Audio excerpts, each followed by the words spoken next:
Hello, I'm Leah, and I think I need to tell my story. So that is what I'm doing. It's really tough to know where to start, honestly. Um, some things you should know about me. In case you couldn't tell, I'm a fat person, and I live in Canada. I live in Ontario. I need to talk about some recent experiences and not so recent experiences that I've had in the healthcare system. And you should also know something about me, which is that I talk funny. And I, people kind of giggle at the way I say certain words. And I do have a kind of, you've probably noticed already, I have a kind of, um, the way that I speak is very, I kind of stop and I pause and I consider my words in the middle of sentences and stuff. And it might drive you crazy. And I'm sorry if it does, but that's just kind of how I talk. And it's, um, it's going to have to be the way it is. So anyway, thank you for being here and listening to me talk about my story. The story that I want to tell depends on a lot of things, a lot of background that would be really helpful to know. I'm never going to remember to tell all of it to you in advance, so I think I'm just going to have to fill you in on details as I go. This is important because ... But I'm not a professional public speaker. I have, been a teacher. I have been a person who gives presentations, an academic, somebody who goes to conferences and presents things. That's about as much public speaking as I've done. I'm not a politician. I'm not some great orator, but I do have experiences to share. And I think I have the kind of analytical mind that would make those hopefully interesting. And I'll try also to make them funny when I can. There's going to be some pretty not funny stuff, though, in what I'm going to talk about. So take that with a grain of salt. So I guess really the first thing that I wanted to talk about is why I'm telling my story. And I think the main reason is because there's just not that many people out there that are my size and visible. In particular, there's not a lot of people out there who are being platformed, who their voices are available to people to share the kinds of stories that I'm going to be sharing. I think it's really important for people to see other people like them. And I almost never see other people like me. And I feel like that has to be the same for other people out there who are like me. And I just want to be part of making that better rather than keeping it the same or potentially making it worse by hiding in a corner and never being visible and never using my voice. I think I have a good voice. I like to think, I have good things to say, interesting things to say. And maybe that makes me kind of narcissistic, but I do think I'm an interesting person. And I do think that there are lots of interesting people who have interesting things to say who are not heard. And I think that's really sad. And so I hope that in me sharing my story, instead of it seeming self-indulgent or self-absorbed or what have you, I hope that there's something in there that people will recognize in themselves, or at least that people will learn something from. Because I do think that the more perspectives we have from people who are different than we are, the better and more well-rounded our knowledge is.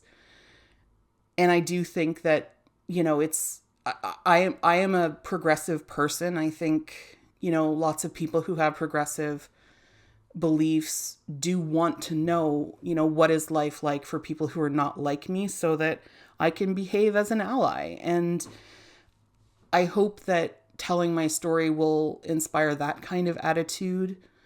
I hope that it will be validating for other people who have had similar experiences.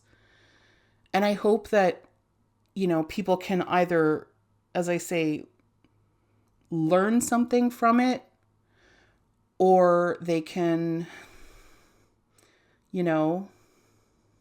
find a little bit of comfort in hearing my story and realizing, okay, great, I'm not alone. And so I hope that, as I say, I don't just sound like a self-absorbed, narcissistic, self-indulgent, awful person doing this. It's really not about that. It's about trying to build up my community. It's about trying to create an opportunity for learning and bonding and feeling catharsis and validation and acceptance and those types of things. I suppose my story starts in about 2018, 2019. Around that time, I had been experiencing some weird symptoms. So at the time, I lived in a 2-bedroom apartment with my partner. It was sort of a long, narrow apartment because ours was sort of like where the elevator shaft is. So there was a long hall across where the elevators were. So it was probably 50 feet. That's about, I guess, 15-ish meters, from like my bedroom at the end of the hall to like the kitchen. So it was like pretty long and narrow, this apartment. At no point was there really an area of the apartment that was more than like one room deep. It was quite narrow, but it was really long. And so when I was working in my room and my office, which were the same thing, I would be at my desk, I'd be working, I would get up, I would walk down the hall into like the living room or the kitchen or wherever to chat with my partner. And I started noticing, and this was about, as I say, 2018, 2019, so about like close to 5 years ago, I would get to the kitchen or the living room or whatever and be talking to my partner, and I would feel kind of dizzy, and I would be like, whoa, and I would like kind of have to hold the wall for a minute just to sort of gather myself. And I thought that was odd. I thought that was quite odd. And so I had said to my partner, I wonder if there's something wrong with my blood pressure, or like my grandmother had terrible anemia. She said at one point when she was young, she would stand up from bed and just faint because her iron was so low. And I said, I wonder if it's my iron. I wonder if it's like I have weird blood pressure stuff happening. Maybe we should go to the doctor. So we did. Something you have to understand about my doctor is that we have a good relationship now. At this time and prior to this time, we didn't have an awesome relationship because I was experiencing what in the fat community we call fat broken arm syndrome all the time. And what that is you go into your doctor with the example is a broken arm, and your doctor says, oh, the cure for that is to lose weight. And it just like anything you go in with, like I went in with a lung infection, like I had bronchitis, and she told me that this one's actually kind of funny. She told me that I was eating too many greasy foods, and that at night when I was lying down, the acid from my stomach was like spraying up into my lungs and causing me to have congestion in my lungs. And that's why I was breathing funny. And I'm not a doctor, but I'm pretty sure that the idea of something from your stomach just sort of spraying freely into your chest cavity is not really a thing. That seems like a very, very bad arrangement. It does not seem evolutionarily sound. But anyway, so just little things like that. I later on figured out that I did have bronchitis because I got a second opinion and they prescribed me antibiotics and it went away. So obviously it was not, acid from my stomach. I'm just picturing it spraying like a fire hose into my lungs. Like what a weird thing. But this is sort of what it was like with my doctor the first few years that I was working with her. And at one point I did try to find another doctor to switch to. At the time it was kind of difficult. It's still, now it's extremely difficult, but it was already kind of difficult to find a doctor that was taking new patients in 2018 or sooner, actually. I think it was even earlier than that, probably closer to 2016.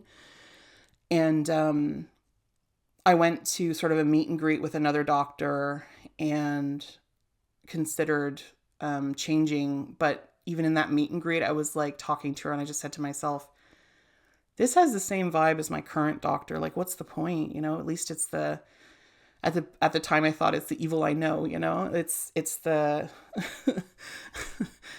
I'm used to her at least, So in any case, we went to my doctor and she had said to me about the dizziness. I was concerned that the dizziness was like low blood pressure, or like low iron or something. And she had said that the dizziness was caused by me standing too quickly and like running down the hall. And I said, okay. And she said, well, the solution for that is like, don't sit for long periods of time. Just get up and like walk around every 5 minutes or so to make sure that your like blood, that your circulation's working well. So that when you stand up, just stand up gently and then it shouldn't be so bad. And so I said, okay. So I tried doing that and it didn't really do anything. I just had dizziness more often. And, anyway, it didn't seem like she was going to do a whole lot about it. And so I had basically no idea what to do with that. She had, in her doctor's office, she had sort of like the blood pressure cuff that she would take your blood pressure with. And for the longest time, she actually couldn't take my blood pressure because she couldn't figure out how to do it. So she had like a cuff that was a certain size, but it's not big enough for a fat person's like upper arm. And so since I've learned there are a million different workarounds, you can use the regular cuff on a person's forearm and it'll work. You can get a larger cuff. I actually have my own blood pressure machine now that has a cuff that is large enough for my arm. So there are workarounds, but she just like couldn't figure that out forever. So for years, we just had no blood pressure reading on my file. And so I wasn't sure if I was like slowly dying from low blood pressure or whatever. But anyway, I didn't know what to do with it. And a little bit later, we had this funny thing happen. Literally. When we were at home, me and my partner were having a conversation and one of us said something and it just sent me on this laughing fit. And I was laughing so hard. I mean, one of those laughs where like you're silent because you're laughing so hard and you can like hardly breathe. And like when you come up for air, you holler because you've been like holding in your breath for so long because you're laughing so hard. One of those laughs. And what had happened is that I had actually like glitched kind of. I don't know how to describe it better than that, but I had been laughing and then I kind of froze for a second and then I like resumed laughing. And I kind of felt it happen. I kind of like, when I could catch my breath and like speak again, I said to my partner, like, did I kind of like pause in the middle of laughing? And he's like, yeah, you did. It was weird. Like, it was like you like stopped for a second, then you resumed like as if nothing had happened. And it was really odd. And I just kind of was like, that's so weird. That is really, really weird, you know? And so I said to him, like, I wonder what would cause that, you know? And so we didn't think too much about it because it hadn't really caused any harm that we could think of. But then a little while later, we were watching a video on YouTube or something, and something happened that was just like the funniest thing I had ever seen. And I launched into one of these laughing fits again. And I got to tell you, like, I love to laugh. I am a laugher. Like, I like a little joy in my life. I have a good sense of humor. Me having one of those, like, big, like, laughing so hard you can barely breathe kind of laughs, not uncommon for me. Like, I probably do that, like, multiple times in a month, but like probably once every week or two, I just have one of these like enormous laughing fits. Like I have a good time. You know, I like a little bit of fun in my life, right? And so I had been watching this video and it was just the funniest thing I had ever seen in my life. And I had one of these laughing fits. And by the time I got to the stage where I was kind of like, you know, sort of the silent laugh where you're not even breathing, I just went dark. Like I just like clocked out. And it was almost like waking up from a tiny nap, and I opened my eyes. My partner was actually on the floor wiping up the carpet. And I was so confused. And what had happened is that I had been laughing and I had fainted. When I fainted, I had kind of kicked my leg up and I had hit the underside of the coffee table and knocked like a drink on the carpet. And so he was confused why I was out, but also he was trying to like clean up the mess on the carpet. And I was like, oh my God, I just like fainted, I think. And he's like, yeah, you definitely did. Like you just completely lost consciousness from laughing. And I was like, that's weird. That's really weird. And so we decided, it's a new symptom. Let's go to the doctor. So we went to the doctor. And the doctor was like, there's a thing called laughing syncope. And what it means is that you faint when you laugh because it stimulates the vagus nerve and you just KO when you laugh and you'll wake up and you'll be fine. But some people just faint when they laugh too hard. And I said, okay, so that's something I never had before. Does that just start in your 30s? That's weird. And she was like, I think it can. Yeah. And I said, okay. So what's the cure? And she says, well, just like, don't laugh so hard. I was like, okay, less joy. Got it. No joy. And it was just really bizarre. And I was like, okay, I guess I can't laugh too hard. And so that continued to happen a couple of times more when I just like something really funny happened. I couldn't help myself. I did actually faint laughing at least once more that I can think of. And, we kind of thought, okay, well, it seems odd that this has come on so late in life. Like you would think you would have that from like a young age, but we tried not to worry too much about it. And then one day, I noticed that my dizziness was getting worse when I was like, standing from my desk and going down the hallway in my apartment, and that I just, I had to hold on to the wall and like I had to steady myself longer, and it was more dizziness. And then one day, I got up, went down the hall. I was standing in the living room talking to my partner, and I was still sort of in the mouth of the hallway, and I just had to like do that sort of to hold both walls because I just felt myself getting weak, and it was weird. I was really lightheaded. And I actually felt my body go limp. I actually fell on the ground. I took down some things that were in the area. There was like a stack of like Tupperwares that was nearby. I like knocked them down, and I landed on the ground, and my partner was shouting, "Oh my God, are you okay?"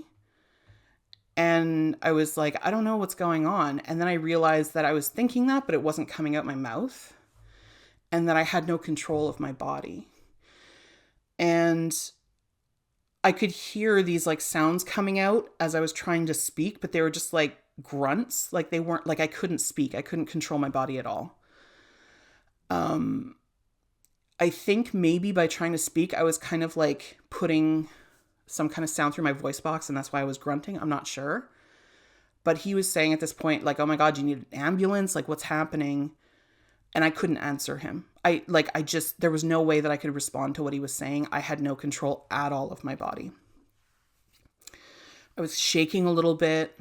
And when it passed and I could speak again, I explained to him sort of what it felt like from my side. And then he told me from his side, it looked like I was shaking and grunting. He said, you were conscious for that because you did not, like, you looked like you were completely out of it. And I said, no, I could hear everything. I said, you asked me, are you okay? Do you need an ambulance? He's like, yes. I said all of that stuff. I said, yeah, I could hear everything. I just couldn't answer you. And so he says, I'm pretty sure you just had a seizure. And I said, yeah, I think you're right. I think I did just have a seizure. So we went back to the doctor. And we explained what had happened. And we said, this seems to be getting worse. It's not just dizziness now. It's not just fainting when I'm laughing. I actually had a seizure. And my doctor told me, she said, you probably just fainted. And I said, well, but when you faint, you lose consciousness. I said, I didn't lose consciousness. And she said, well, sometimes we lose consciousness and we don't know. And I said, no, I'm telling you, I could hear him shouting, like I could hear him panicking. I said, it was the scariest thing I've ever experienced in my life. I wasn't unconscious. I was conscious for the whole thing. That was what was terrifying. And she said, oh, well, probably what happened is, you did lose consciousness briefly. You just didn't realize. And so it was maybe the shock of it, or I don't know. And she said, did you lose control of your bladder? And I said, no. Like, did I pee myself? No, I didn't pee myself. She says, well, I don't think it was a seizure. I think you must have fainted. She said, you just got to be careful standing up so fast. Don't stand up so fast.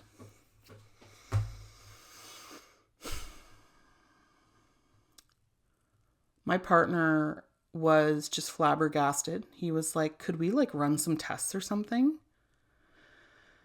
At this point, she had finally figured out how to do my blood pressure. And so my blood pressure was fairly normal. But basically, she was like, well, I don't know what kind of tests we can do. It's just, I think it's just that you're standing too fast. My partner's mom is a retired nurse. And when we go to visit, we stay over because she's far enough away that it's not worth driving there, visiting, and driving back. And so she had said to my partner a few times, have you had Leah tested for sleep apnea? And my partner was like, no, why? And she's like, well, because every time that you stay over, I can hear her gasping for air at night. So my partner had asked my doctor, my mom hears her breathing funny when she stays over at her house. Could you send her for a sleep study? And the doctor was like, oh, well, yeah, okay, I guess I could. And so we waited at least a year before we heard anything about the sleep study. I had continued to have the dizziness. I had continued, as I say, to have the laughing, fainting situation. And finally, I had figured out, okay, this is what it feels like when one of those seizure things is coming on. And in my apartment, there had been, my room was way at the back of the apartment. The front of the apartment was the kitchen, living room, stuff like that. And in the middle was my partner's room. And there was a bathroom between my room and my partner's room. And so I had learned if I get partway down the hall and I can feel the seizure stuff threatening to happen, that if I get it early enough, I can deke into like my partner's room, sit or lie on his bed and just sort of wait it out. And then normally it would go away. So I was doing that a little bit here and there when it would come on. And one day it came on and I was like, oh boy, this is not ideal. I went into my partner's room. I sat on the edge of the bed and then I leaned back. So just my calves were like hanging off the bed kind of. And I did feel a seizure happen. So I did maintain consciousness, but I did lose control of like my arms and stuff. I couldn't move. And when it passed and I was able to sort of like sit up again and like stand and all that stuff, I realized that I had actually, I had peed. I had lost control of my bladder. And so I felt terrible because I had just peed, like not in my bed, but in my partner's bed, which is great. You feel not at all embarrassed about that. And I went back to the doctor and I was like, I'm peeing now. Now is it a seizure? Because I'm peeing now. And she said, okay, fine, it's a seizure. Let's see if we can expedite that sleep study. So after that, we actually heard pretty quickly about the sleep study, which makes me think that maybe she never submitted the request. I don't know. But I went in and I got tested, and long story short, I have severe sleep apnea. To qualify for the severe adjective on there, you have to stop breathing. I think it was 35 to 39 times an hour. So it was like every minute and a half, minute and 40 or something like that. I was actually stopping breathing 87 times an hour, which is approximately every 40 seconds. And so what was happening is I was having such bad sleep apnea that my oxygen was getting down to about 60 overnight. And that is very low. You want your oxygen in the 90s. And so I was basically getting low-grade brain damage from oxygen deprivation. And that's why I was fainting. That's why I was having the seizures. That's why I was dizzy. And it had nothing to do with my blood pressure. It had nothing to do with anemia. It was that I was suffocating at night, every night. And so we went and we got, you've probably heard of a CPAP machine. A CPAP machine is basically, for those who don't know, it's this machine that has air pressure. So you put a mask on, and when you sleep, it kind of forces air into your mouth or your throat, so that when you're sleeping, and the sleep apnea kind of has your throat closing up, and that's why you're kind of choking, it kind of puts the air down your throat and it pushes your throat open so that you can breathe in, breathe out normally. And so I got a CPAP machine. Actually, I got a BiPAP machine because that's what you need when you're as broken as I am. I actually remember calling the lady to be like, hey, like, this is what I've been prescribed. Can I get one of these machines from you? And she's like, okay, great. What are your settings or like your numbers? And I gave them to her and she's like, come again? and I was like, I repeated them and she's like, are you sure? And I was like, I think so. That's what it says here. And so I said, do you want me to like scan the documents and send them to you? And she's like, yeah, maybe. Just, I want to be sure. Like, that doesn't sound right. And so I did. And she was like, wow, that is the highest settings I have ever seen in my like 20-year career. So I'm really broken was the gist of it. But anyway, so I got my BiPAP machine or my CPAP machine, whatever you want to call it. And I had my first night's sleep. It was weird. I thought I would sleep terribly because you have to put this thing on your face, right? Like it's really, you're not used to it. I had the best night of sleep I had had in years. Best night of sleep in years. Even with like the weird sensation, like I woke up a couple of times, like kind of being like, what is this thing on my face? Even with that, best sleep I've had in forever. I woke up feeling incredible. And to this day, I am convinced that that machine has saved my life. So the first night that I used it, I woke up in the morning, I felt so great. I was like, I had all this hubris. I was like, yeah, like I'm going to get my life back. I'm not going to have this weird stuff happening anymore. And so I had been wanting to like go, through the apartment hallway sort of to talk to my partner. And I was like, oh no, I feel one of those seizures coming on. So I had deked into his bedroom and I had sat on his bed and laid back, just calves dangling off the bed. So like, I'm not going to fall. I'm not going to hurt myself, nothing. And I'm waiting out the seizure and I feel it come on. And then I feel myself, and I still have no control over my body. I feel myself beginning to sit up. And in my brain, what's happening is, oh my God, what are you doing? That's not good. That's a bad idea, because if you sit up, you're going to change your center of gravity. You could be close to the edge of the bed. You might slip off the bed and fall. You could hurt yourself. What are we doing here? And I couldn't control what was happening, but I sort of just watched myself start sitting up. And sure enough, I slumped off the bed at a weird, my leg ended up under me at a weird angle, and I fell and I broke my ankle. That is the last seizure I ever had. So it's sort of like it wanted to have one last hurrah before the seizures left me. But it broke my ankle. So that kind of sucked. I'd never broken a bone before in my life. I was like 40. I had never broken a bone before. And we had to go and have it patched up. And I had like those big plastic boots, kind of like casts. They're great. They actually work really, really great. But anyway. And so that was really telling, just how much my life improved after I had my BiPAP machine. Like my memory was better. My focus was better. I was sleeping so much better. I was like, my mood had improved, like everything. Like I didn't have the dizziness anymore. That's the last seizure I ever had, was the morning after my first night with the BiPAP. It's the last time I had a seizure. Like just the whole thing had like completely turned things around.